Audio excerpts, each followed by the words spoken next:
Avant leur débat de demain soir, les 11 candidats à la présidentielle continuent de battre la campagne. Nous sommes à 3 semaines du premier tour. Nicolas Dupont-Aignan est en meeting ce soir à Auxerre. Quelques minutes avant le début de cette réunion publique, il a accepté de répondre à nos questions en duplex d'Auxerre. Nicolas Dupont-Aignan, bonsoir. Vous êtes donc dans Lyon ce soir, une terre d'élection sur laquelle le Front National a réalisé son meilleur score de la région aux élections régionales. Alors est-ce que vous pensez qu'il y a peut-être ici des électeurs à convaincre chez ceux qui auraient encore quelques hésitations parce que la présidentielle, ça n'est pas les régionales? Vous savez, la moitié des Français n'ont encore pas tranché.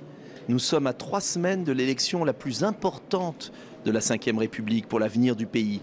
Moi, je défends un patriotisme de bon sens, réaliste, humaniste, et je suis convaincu que je peux être la surprise parce que, vous savez, les Français n'en peuvent plus de cette vie politique avec ceux qui ont gouverné, ils n'en veulent plus. Mais pour autant, ils ne veulent pas l'excès. Et entre les deux, il y a la voie que je propose. Votre espace est mince entre la droite et les déçus de Fillon et le Front National. Quelle est la mesure phare de votre programme pour vous démarquer? Mais mon espace, il n'est pas mince, au contraire. Les Français n'éliront jamais un menteur à l'Élysée et les Français ne veulent pas d'excès. Je remarque tous les jours de très nombreux républicains me rejoignent. Et puis, pas seulement à droite, il y a des Français de tous horizons qui n'en peuvent plus de la manière dont on est gouverné. Moi, ma mesure simple, c'est la relocalisation. Je veux développer le produire en France, je veux baisser les charges des commerçants, des indépendants, supprimer le RSI, des PME, uniquement sur ceux qui investissent en France.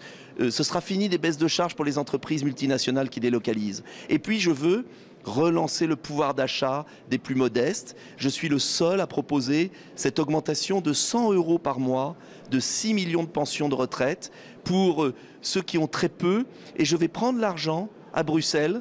Vous savez qu'on donne 8 milliards d'euros par an de nos impôts pour nourrir nos concurrents. Eh bien cet argent, au lieu d'être donné à la Pologne, à la Roumanie, je vais le donner aux Français les plus modestes. Ils vont consommer local, ça va faire repartir l'économie locale. C'est la proximité, ma campagne. À propos de l'Europe, un sondage la semaine dernière montre que le sentiment européen n'a jamais été aussi fort. 70% des Français seraient hostiles à une sortie de l'Europe aujourd'hui. Est-ce que ça n'est pas encourager les candidats à s'orienter vers une autre voie que celle de la sortie de l'Europe ? Mais moi, je n'ai jamais été pour la sortie de l'Europe. En revanche, j'ai voté non à la mauvaise Union européenne. Celle des travailleurs détachés, là, qui ruine nos artisans.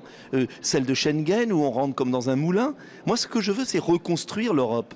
L'Europe des coopérations.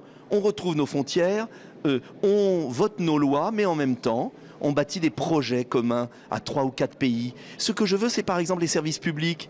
Nos territoires se désertifient parce qu'on a signé de mauvais traités européens.